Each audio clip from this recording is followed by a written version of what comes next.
आधुनिक विज्ञान और आधुनिक चिकित्सा में एक रुझान है कि वे मन, चेतना और दिमाग को इस तरह पहचानते हैं कि मन को दिमाग की गतिविधि माना जाता है, चेतना को मन की गतिविधि माना जाता है और उनका रासायनिक उपचार करके उन्हें रासायनिक रूप से बदला जाता है। और ये भी कि खुशहाली दिमाग की अच्छी केमिस्ट्री है, ऊंची चेतना भी दिमाग की अच्छी केमिस्ट्री है, दुख दिमाग की बुरी केमिस्ट्री है। इसके लिए कोई जिम्मेदार नहीं है, लेकिन इसे बेहतर बनाने के लिए हमें इसकी केमिस्ट्री को बदलना होगा।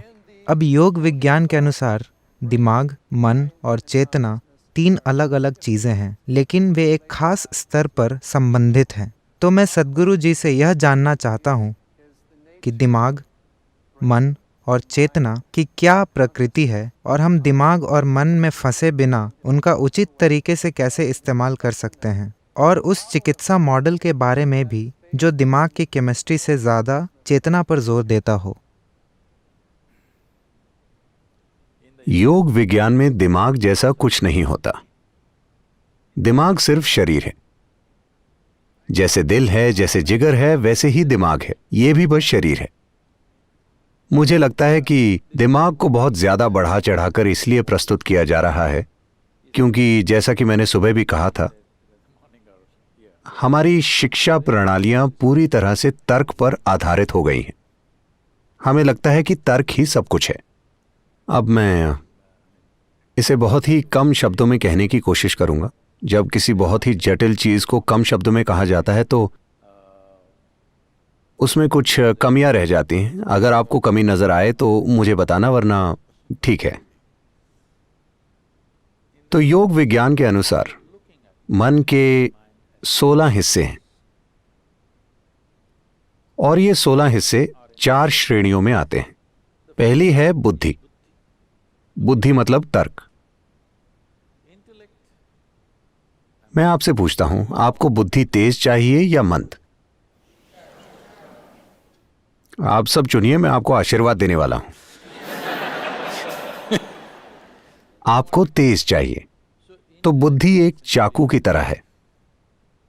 चाकू का इस्तेमाल चीजों के 2 टुकड़े करने के लिए होता है। यही बुद्धि की प्रकृति है। आप जो भी देंगे वो उसके 2 टुकड़े करेगी। पूरा आधुनिक विज्ञान मनुष्य की बुद्धि से पैदा हुआ है, इसीलिए सारा काम चीर-फाड़ से होता है। अगर आप एक वैज्ञानिक को फूल देंगे तो वो इसके टुकड़े करके देखेंगे। अगर आप इसके टुकड़े करके देखेंगे तो आपको फूल के बारे में कई जानकारियां जरूर मिल जाएंगी, पर आपको उसके बाद फूल नहीं मिलेगा।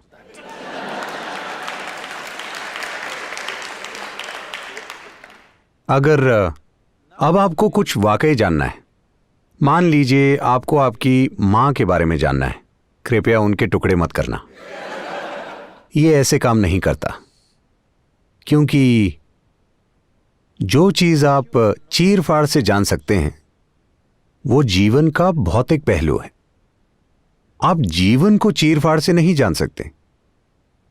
सिर्फ भौतिक चीजों की चीर-फाड़ की जा सकती है।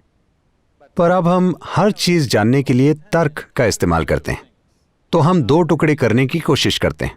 हम दुनिया को एक करने की, समानता और आत्मज्ञान की बात करते हैं और सब कुछ तर्क से करना चाहते हैं। यह ऐसा है जैसे चाकू का सिलाई के लिए इस्तेमाल करना। अगर आप चाकू से कुछ सिलेंगे तो आप उसके टुकड़े कर देंगे।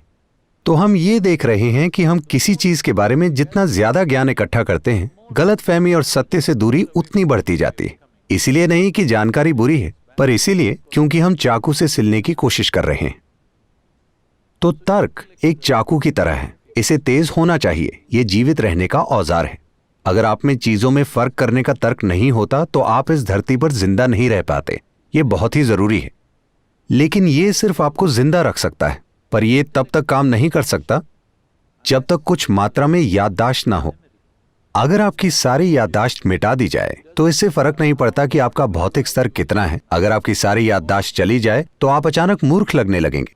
आप शायद तब भी बुद्धिमान हो, पर आप मूर्ख लगने लगेंगे। भारत में यह हमेशा होता है। लोग ग्रामीण और शहरी बच्चों को साथ बिठाकर उनका टेस्ट लेते हैं, सिर्फ इसलिए कि शहरी बच्चे के पास ज्यादा जानकारी है तो वो स्मार्ट लगता है।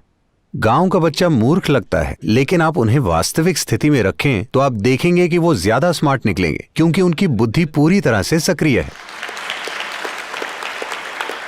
तो तर्क तभी समझदार लगता है जब आप उसे बहुत सी जानकारी का सहारा देते हैं। इसीलिए इंफॉर्मेशन टेक्नोलॉजी का इतना महत्व है और हर कोई जानकारी को लेकर पागल हो रहा है। वो केवल वक्त बर्बाद करने के लिए फोन में नहीं देखते रहते। उसकी वजह है कि सिर्फ उन्हीं छोटी छोटी जानकारियों के सहारे ही वो अपने समाज में, दोस्तों के बीच स्मार्ट नजर आते हैं। सिर्फ जानकारी होने पर ही वो स्मार्ट नजर आते हैं, उसके बिना वो कुछ स्मार्ट नहीं कर सकते। मैं आपको एक उदाहरण देता हूं। हमारे यहाँ 2 तरह के स्कूल हैं। एक स्कूल आधुनिक है और वहां 30% बच्चे अमेरिका से भारत पढ़ने आते हैं, और दूसरा स्कूल पूरी तरह से पारंपरिक है। वहां हम उनको योग, शास्त्रीय नृत्य, शास्त्रीय संगीत, कलरीपायट्टू, जिससे सभी मार्शल आर्ट्स पैदा हुए हैं, संस्कृत और अंग्रेजी भाषाएं सिखाते हैं। उनको किसी तरह का शैक्षिक ज्ञान नहीं दिया जाता। ये कुछ साल पहले की बात है। सारे छोटे बच्चे हाथ धोने के लिए भागे। नल इतनी ऊंचाई पर है, 6 से 7 साल के बच्चे वहां तक पहुंच नहीं पाते। तो आधुनिक स्कूल के सारे बच्चे वहां जाकर बहुत सभ्यता से खड़े होकर इंतजार कर रहे थे कि कोई शिक्षक या कोई और आकर बेंच रखे जिस पर चढ़कर वो हाथ धोएंगे। और ये दूसरे बच्चे दौड़े, बड़े बच्चे नीचे झुके, छोटे बच्चे उन पर चढ़े और हाथ धोकर भाग गए।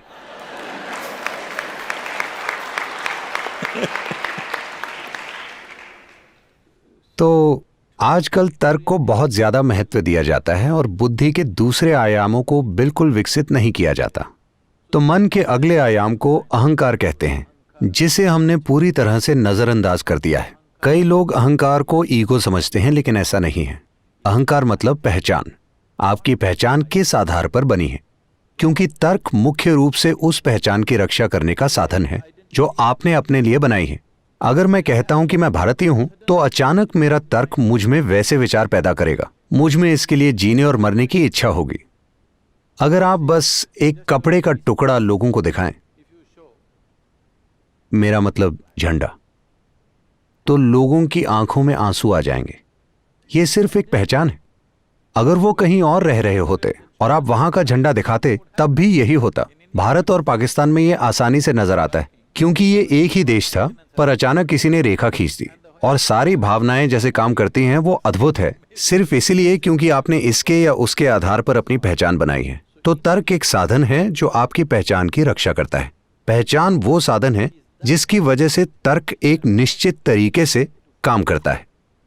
निश्चित तरीका मतलब, मान लीजिए आप सिर्फ इस एक व्यक्ति यानी मैं के रूप में अपनी पहचान बनाते हैं, तो आपकी बुद्धि हर वक्त सिर्फ आपका बचाव करने का प्रयास करेगी, हर वक्त बस यही करेगी।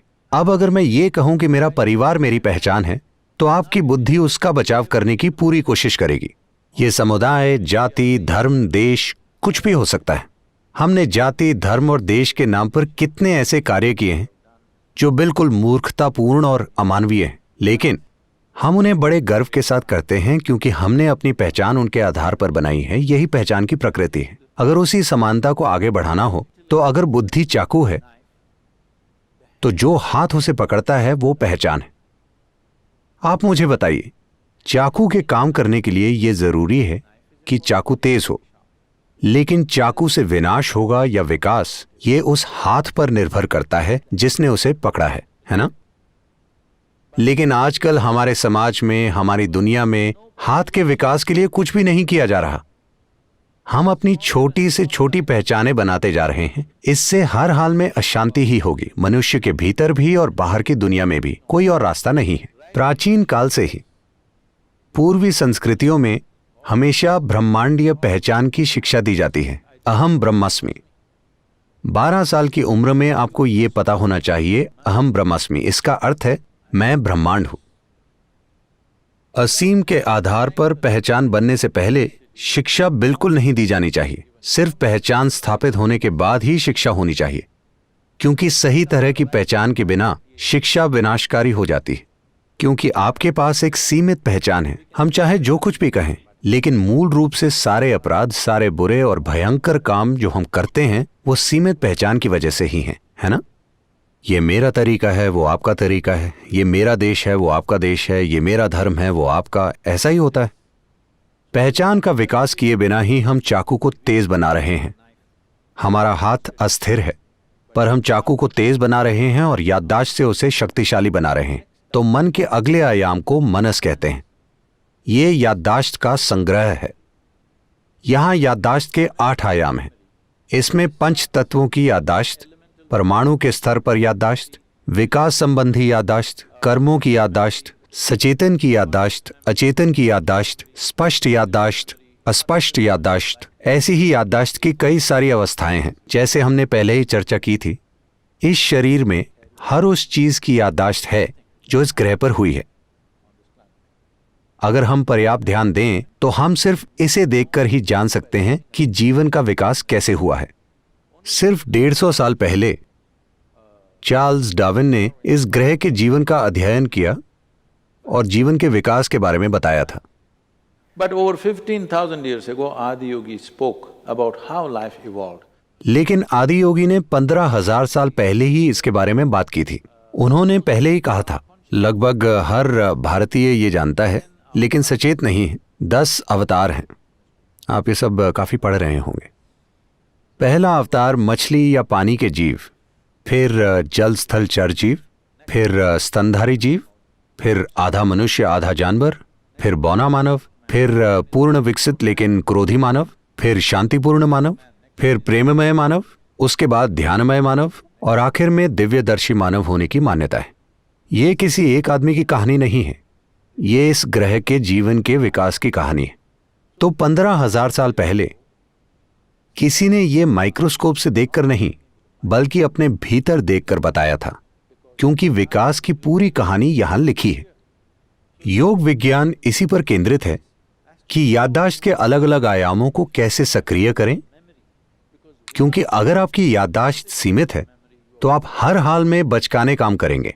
अगर आपका तर्क बहुत ज्यादा काबिल हो जाता है तो यह बहुत जरूरी है कि आपकी पहचान ब्रह्मांडीय हो, असीमित पहचान हो और आपकी याददाश्त इस तरह से विकसित हो कि उसके सारे आयाम सक्रिय हों। ये तीनों एक निश्चित तरीके से काम करते हैं। कुछ लोगों ने इसे खास तरीकों से विकसित किया है, लेकिन ज्यादातर ये अस्त व्यस्त ही हो रहा है। तर्क बहुत ज्यादा है और बाकी चीजों को बहुत कम महत्व दिया जा रहा है।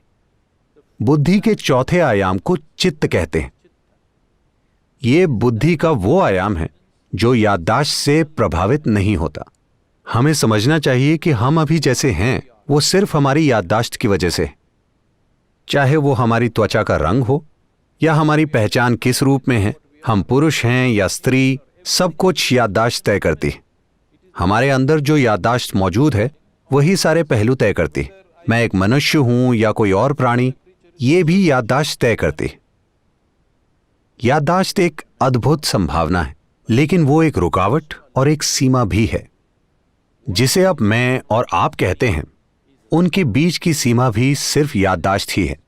जो मुझे अपने सिस्टम में याद है और जो आपको अपने सिस्टम में याद है, वही सीमा है। तो याददाश्त एक सीमा भी है और जितने भी रूप हुए हैं उनका आधार भी। एक निश्चित याददाश्त है जो कई तरह के ढांचे बनाती है। वो ढांचे फिर भौतिक रूप लेते हैं। हम अभी जिस तरह हैं और जैसा हमने रूप लिया है वो उस बुनियादी याददाश्त की वजह से ही है। ये याददाश्त कभी भ्रमित नहीं हुई। मान लीजिए आप और एक गाय रोज आम खाना शुरू कर दें, तो ऐसा कभी नहीं हुआ कि किसी दिन संयोग से या याददाश्त की भूल से गाय मनुष्य बन गई हो या आप गाय बन गए हो। आप दोनों एक ही तरह का भोजन खाएं, लेकिन ऐसा कभी नहीं होगा, क्योंकि याददाश्त बहुत मजबूती से स्थापित है और ये कई स्तरों पर है। हम याददाश्त के 8 अलग आयामों की बात कर रहे हैं, लेकिन चित्त में कोई याददाश्त नहीं होती। याददाश्त नहीं है तो सीमा भी नहीं है। वो बुद्धि जिसकी कोई सीमा नहीं है। योग संस्कृति में इसे शरारती तरीके से व्यक्त किया गया है। This we say, if you touch your chitta, God will become your slave. हम कहते हैं अगर आप चित्त को स्पर्श कर लें तो ईश्वर आपके गुलाम बन जाएंगे, क्योंकि अगर आपकी बुद्धि असीमित है तो सब कुछ आपकी पहुंच में होगा। ये बहुत महत्वपूर्ण है, क्योंकि आपको समझना चाहिए कि ऐसा पहली बार हुआ है। पहली बार हमारी जीवित रहने की प्रक्रिया इतने बेहतरीन तरीके से व्यवस्थित है। पहली बार मनुष्यों के पास इतना समय है कि वो चीजों पर ध्यान दे सकें, वरना भोजन का प्रबंध करने में ही 24 घंटे लग जाया करते थे। संपन्न समाजों में हम फिर से वही पुरानी चीजें कर रहे हैं। जैसे कि आपने बताया, मोंटाना में किसी को 3 काम करने पड़ते हैं। जब यहां इतनी सारी जमीन है तो आपको भोजन के लिए काम पर जाने की क्या जरूरत है, क्योंकि आपको भोजन वॉलमार्ट से खरीदना है। मेरा मतलब, हमने सारी परिस्थिति को टेढ़ा मेढ़ा कर दिया है। पहली बार जीवन चलाने के लिए, उदाहरण के लिए, आज आप सुपर स्टोर जाएं, जो भी आपकी 1 साल की जरूरत हो वो सारी चीजें खरीद लें और 1 साल तक घर से बाहर ना निकलें। यह संभव है, ऐसा पहले कभी संभव नहीं था। अगर आपको आज सुबह के लिए पानी चाहिए होता था तो आपको नदी या तालाब या कहीं और जाना पड़ता था। लेकिन पहली बार जीवन चलाने की प्रक्रिया इतने अच्छे से व्यवस्थित है कि अब मानवता का वक्त आ गया है। अब वक्त आ गया है कि मनुष्य जीवन के गहरे आयामों को खोजें।